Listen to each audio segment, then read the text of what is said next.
Bismillahirrahmanirrahim. Assalamualaikum warahmatullahi wabarakatuh. Alhamdulillah, thumma alhamdulillah. Alhamdulillahilladzi bini'matihi tatimmu salihat. Wa salatullahi wa salamuhu ala sayyidis sadat Sayyidina Rasulillahi Muhammad ibn Abdullah wa ala alihi wa sahbihi wa man walah. Wala haula wala quwwata illa billah. Amma ba'd. Anak-anakku, para santri semuanya, kaifa halukum? Alhamdulillah.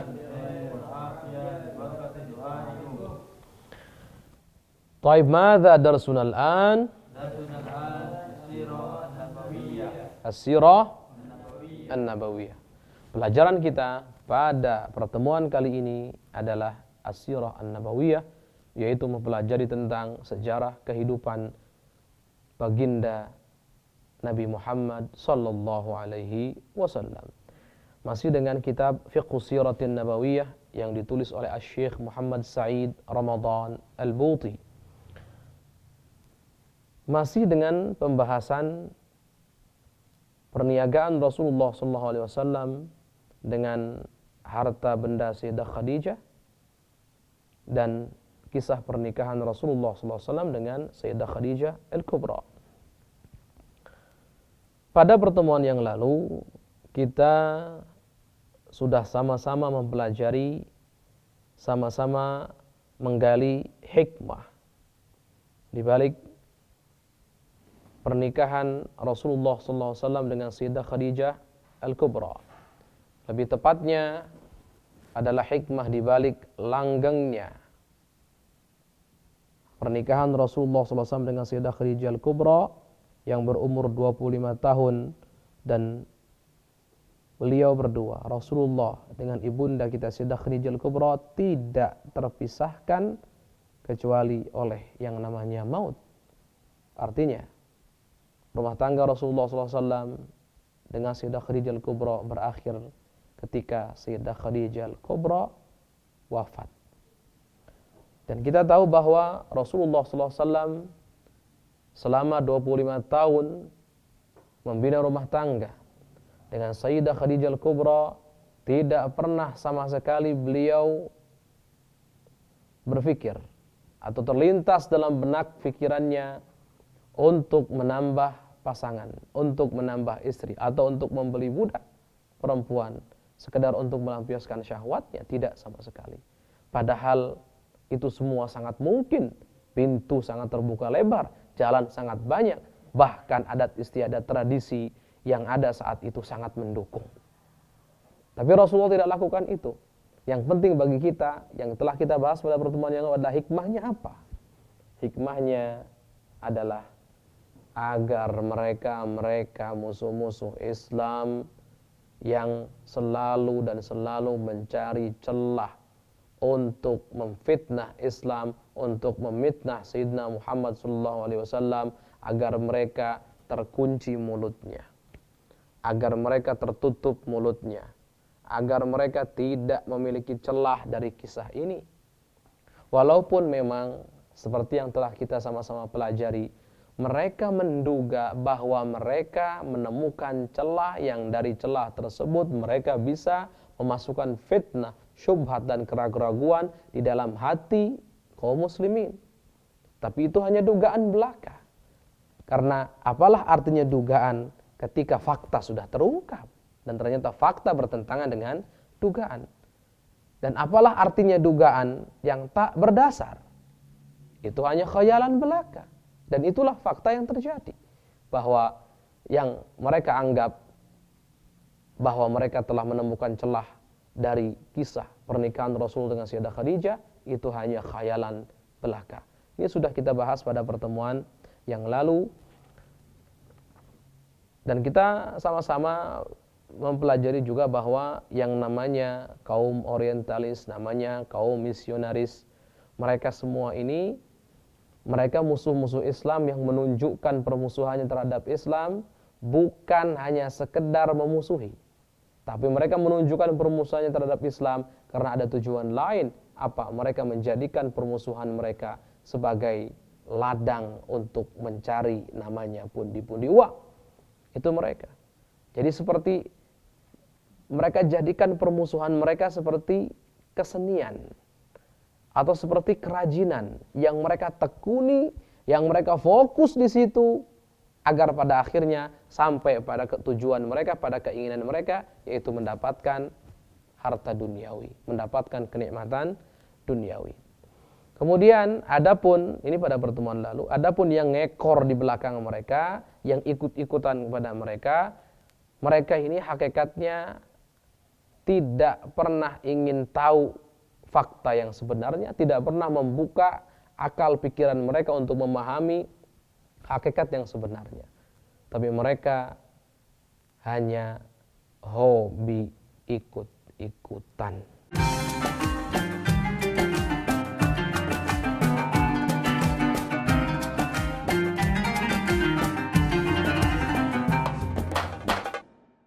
Ingin belajar bersama Buya Yahya kapanpun dan dimanapun? Dapatkan segera flashdisk MP3 Buya Yahya. Berisikan berbagai materi kajian lengkap bersama Buya Yahya.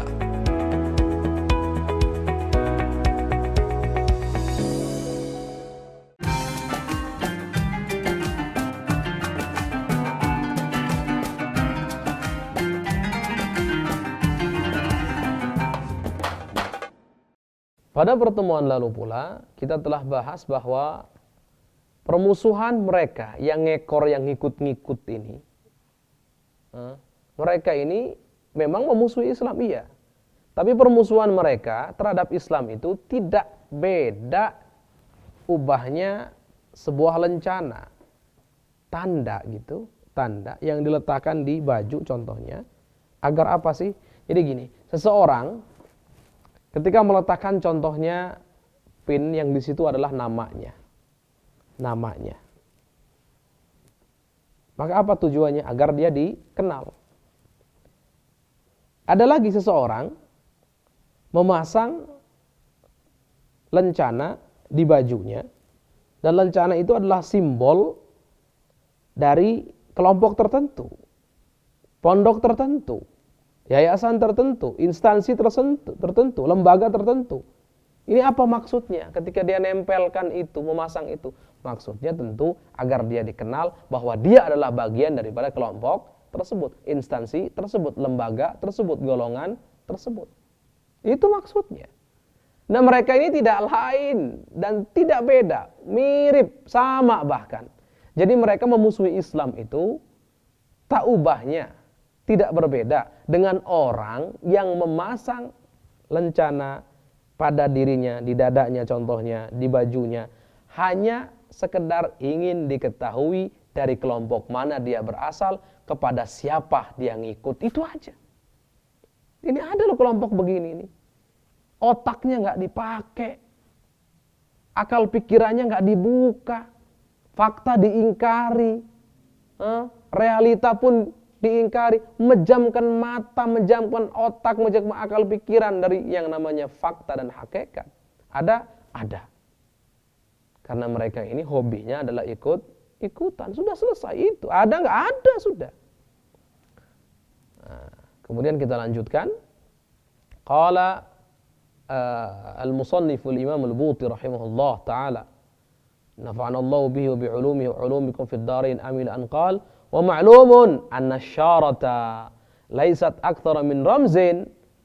Dan sudah familiar, sudah sama-sama kita ketahui bahwa yang namanya lencana itu tidak lebih daripada simbol. Yang namanya lencana adalah simbol. Fa khusumatu haula'i lil Islam laysat siwa ramzil ladzi yu'linu nabi an huwiyyatihim bainan nas. Maka permusuhan mereka terhadap Islam tidak lain dan tidak bukan adalah simbol yang mereka proklamirkan, yang mereka umumkan. Dengan simbol tersebut seakan-akan mereka sedang mengumumkan, ini loh, saya ini identitas saya ini dari kelompok ini. Itu maksudnya. Annahum laysu min hadzal tarikh al-islami fi syai'. Artinya mereka sebetulnya tidak sama sekali mengenal sejarah Islam. Artinya kalau nggak mengenal sejarah, yuk jangan ngomong sejarah, diam sudah. Kenapa harus ngomong? Jawaban mereka kan mereka ikut-ikutan, ya sudahlah selesai. Itulah orang yang ikut-ikutan. Ingat ya, jadi di sini bisa dikatakan ada dua kelompok. Kelompok pertama, kelompok yang memusuhi Islam untuk mencari rezeki, untuk mencari uang, untuk mencari materi di belakangnya. Bahkan permusuhan mereka terhadap Islam itu diumpamakan seperti kerajinan yang ditekuni oleh mereka. Difokuskan betul diri mereka untuk menekuni kerajinan tersebut. Ujung-ujungnya materi. Ini kelompok pertama. Siapa ini? Misionaris. Siapa ini? Sebagian besar daripada kaum orientalis.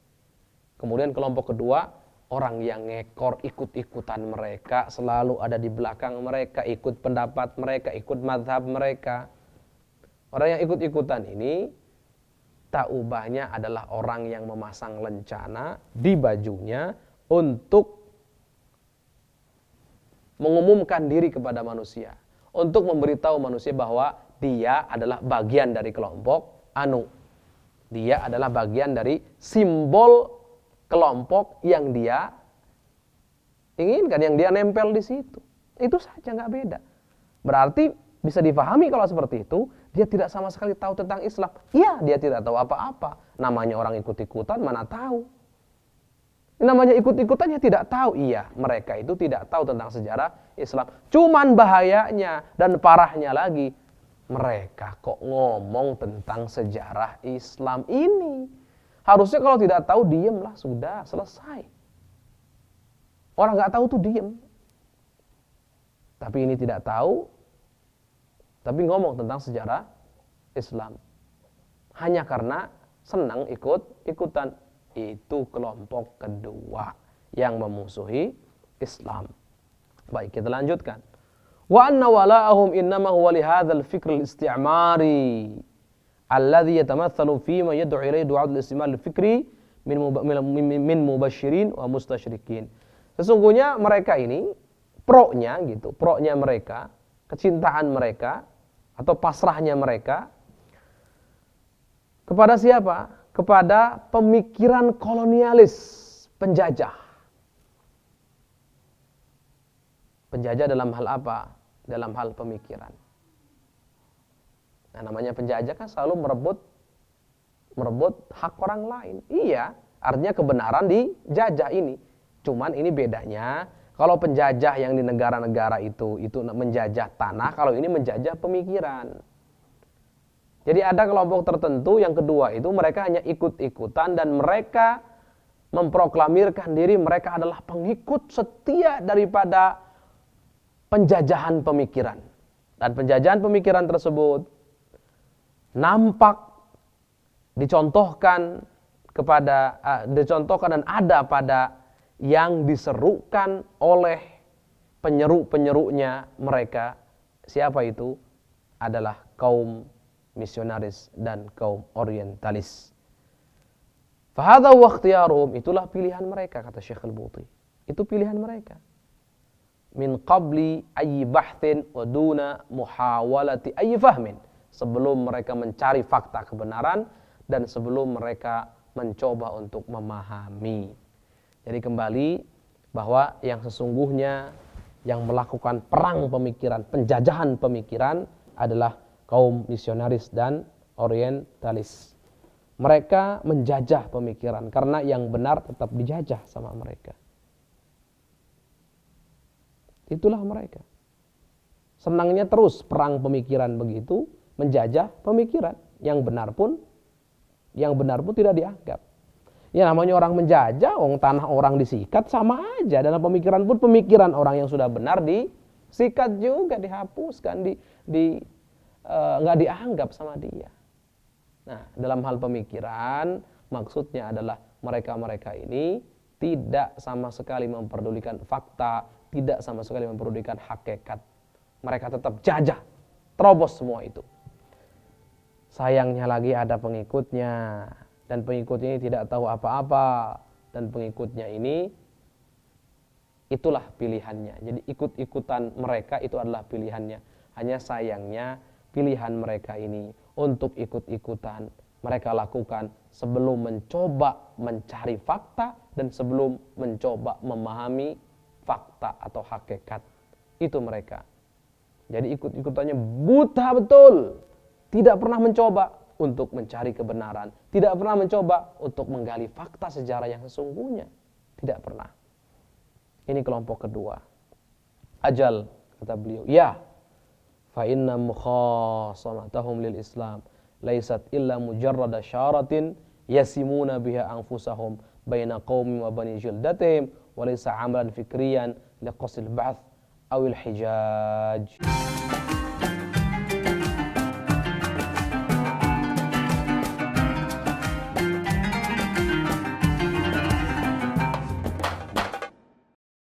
Mau menyaksikan kajian Buya Yahya tanpa biaya internet? Segera pasang parabola Al-Bahjah TV di rumah Anda. Bebas biaya bulanan dan tanpa koneksi internet.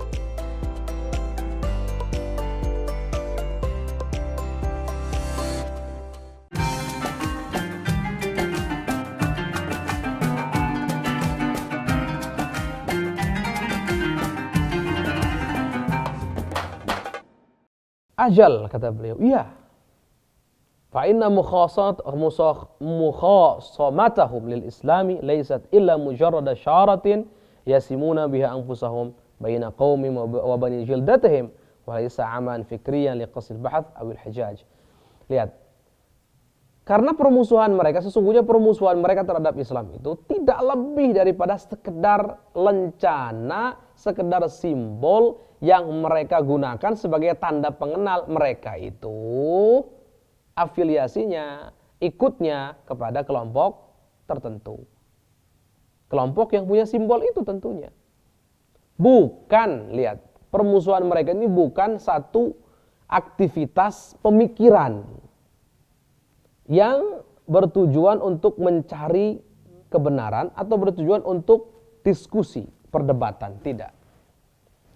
Jadi tadi itu dua kelompok. Musuh Islam itu dalam hal ini, dalam hal pemikiran, syubhat, fitnah ada dua.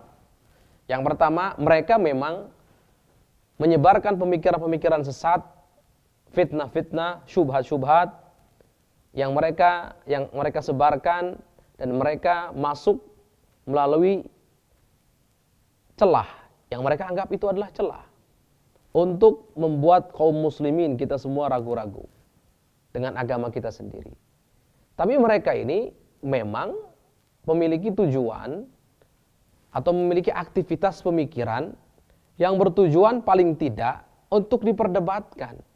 Bukan untuk mencari kebenaran, bukan. Hanya untuk, biar mereka ribut. Yang pada akhirnya untuk yang lemah keilmuannya, lemah imannya, goyah dan keluar dari Islam wal'iyadzubillah. Tapi kelompok kedua yang memusuhi Islam dalam hal ini, mereka cuma ikut-ikutan saja. Tidak bedanya permusuhan mereka adalah simbol yang mereka pasang agar kita kenal siapa mereka. Agar kita tahu mereka itu ikut kemana, ngekor kemana, itu saja. Bukan sebuah aktivitas pemikiran yang ditujukan untuk penelitian atau ditujukan untuk sekedar diskusi, sekedar perdebatan, tidak. Baik, kita lanjutkan. Wa illa, kalau bukan seperti itu katanya, فموضوع زواج النبي صلى الله عليه وسلم من أهون ما يمكن أن يستدل منه المسلم المتبصر العارف بدينه والمطلع على سيرة نبيه على عكس ما يروج خصوم هذا الدين تماما. Kalau bukan karena sebab-sebab tadi maksudnya bukan faktanya bukan seperti itu. Maksudnya kelompok pertama memusuhi Islam, ujung-ujungnya pengen duit, pengen materi. Kelompok kedua hanya ikut-ikutan saja ngekor. Kalau bukan seperti itu faktanya, maka kisah tentang pernikahan Rasulullah SAW dengan para istrinya itu adalah paling ringannya atau mudah sekali untuk dijadikan dalil bagi seorang muslim, untuk dijadikan dalil untuk seorang muslim yang peka, yang kenal dengan agamanya dan pernah mempelajari sirah nabinya, jadikan dalil kebalikan dari apa yang mereka sebarkan. Apa yang musuh Islam sebarkan. Maksudnya begini. Yang musuh Islam sebarkan apa sih? Yang mereka dengung-dengungkan itu apa sih? Yang berkaitan dengan kisah pernikahannya Rasulullah. Yang mereka dengung-dengungkan itu begini. Mereka ingin menggambarkan bahwa Rasulullah itu adalah orang yang dikuasai oleh syahwat nafsunya. Orang yang tenggelam dalam kenikmatan, kelezatan jasmani. Kenikmatan jasmani. Itu yang ingin mereka gambarkan kan. Syubhat yang mereka sebarkan kan itu. Itu syubhat yang mereka sebarkan. Lucunya lagi syubhat yang disebarkan oleh kaum orientalis dan misionaris ini ada yang ngikuti gitu loh. Ada yang ngikuti, ikut-ikutan menyebarkan. Ini kelompok kedua tadi. Coba bayangkan, kalau mau insaf, kalau mau objektif,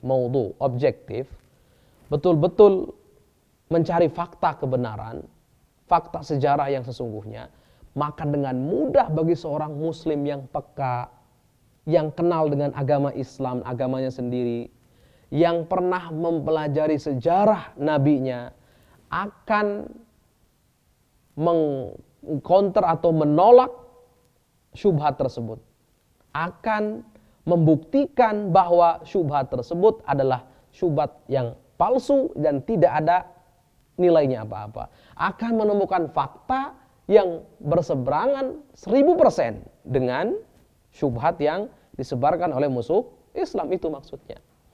Intinya gini, belajar nak, insaflah nak, kamu akan temukan fakta. Sudah, insaf kamu. Kamu, wahai musuh-musuh Islam, insaflah. Kamu wahai umat Islam, insaf. Objektiflah dalam hal ini. Buka sejarah, pelajari sejarahnya. Niscaya kamu akan temukan kebenaran. Niscaya kita akan temukan kebenaran. Dan kebenaran itu, fakta itu 1000% bertentangan dengan apa yang digembor-gemborkan dan didengung-dengungkan oleh musuh-musuh Islam yang berkaitan dengan fakta pernikahan, kisah pernikahan Rasulullah Shallallahu Alaihi Wasallam. Kita lanjutkan. Yuriduna an yusiqu bi sallallahu surat ar-rajul syahwanil ghariq fi ladzatil jasad. Wa mawdu' zawaj Rasulullah huwa wahdahu dalil kafi al aksi dzalik tamaman. Lihat, mereka tentu menginginkan apa yang disebutkan tadi, menggambarkan Rasulullah dalam bentuk, dalam gambaran orang yang syahwani. Syahwani itu apa sih? Kalau bahasa sekarang hiperseks. Al-ghariq yang tenggelam dalam kenikmatan jasmani. Cara mengkonternya bagaimana? Gampang. Tinggal belajar sejarah yang benar, selesai. Cukup bagi kita insaf, cukup bagi kita objektif dan belajar sejarah dengan benar, maka saat itu pula kita akan tahu mereka itu adalah orang-orang yang tidak pernah mau mencari kebenaran yang hakiki. Mereka adalah orang-orang yang hanya mau menyebarkan fitnah, di belakang fitnah tersebut ada materi. Itu mereka. Caranya bagaimana? Cukup belajar sejarah. Maka sejarah itu sendiri sudah merupakan dalil bukti yang mumpuni untuk menetapkan bahwa apa yang mereka sebarkan adalah palsu. Udah selesai. Selesai itu. Farrajul syahwan la ya'ishu ila al-khamis wal 20 min al-umr fi bi'atin mithli bi'atil Arab fi jahiliyatiha afif nafsi duna an yansaqif fi syai' min at-tayyarat al-fasidah allati tamuju min hawlihi wa rajul syahwan la yaqbalu ba'da dhalika an yatazawwaj min ayyi min laha ma yuqaribu dhi'fa umri. Orang yang katanya hiperseks, orang yang katanya tenggelam dalam kelezatan syahwatnya, dalam kelezatan jasmani, tidak mungkin selama 25 tahun dalam keadaan menyendiri kemudian tidak pernah melakukan penyimpangan sedikit pun. Tidak mungkin. Orang yang katanya hiperseks, orang yang katanya tenggelam dalam syahwatnya, dalam kelezatan jasmani, kenikmatan jasmani, tidak mungkin akan tinggal diam ketika pertama, tidak mungkin akan mau menikah dengan janda yang sudah menjanda 2 kali, nggak mungkin. Orang seperti yang mereka tuduhkan. Tidak mungkin ketika menikah dengan janda, kemudian istrinya lebih tua, semakin menua, kemudian diam saja. Padahal lingkungannya mendukung.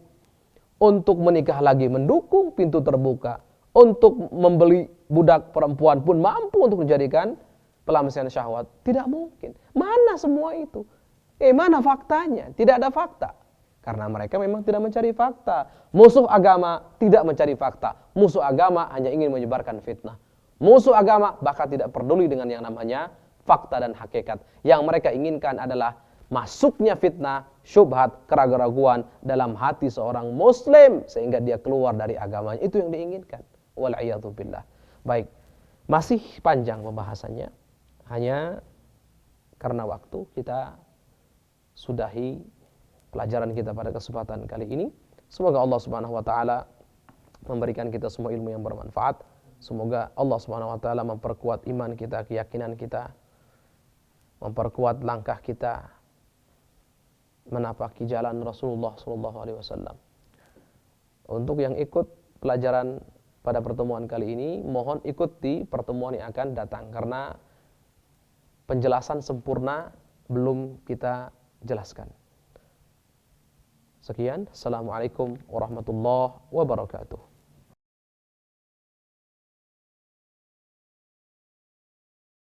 Sahabat Al-Bahjah TV, setelah menyaksikan video ini, jangan lupa bersolawat kepada baginda Nabi Muhammad.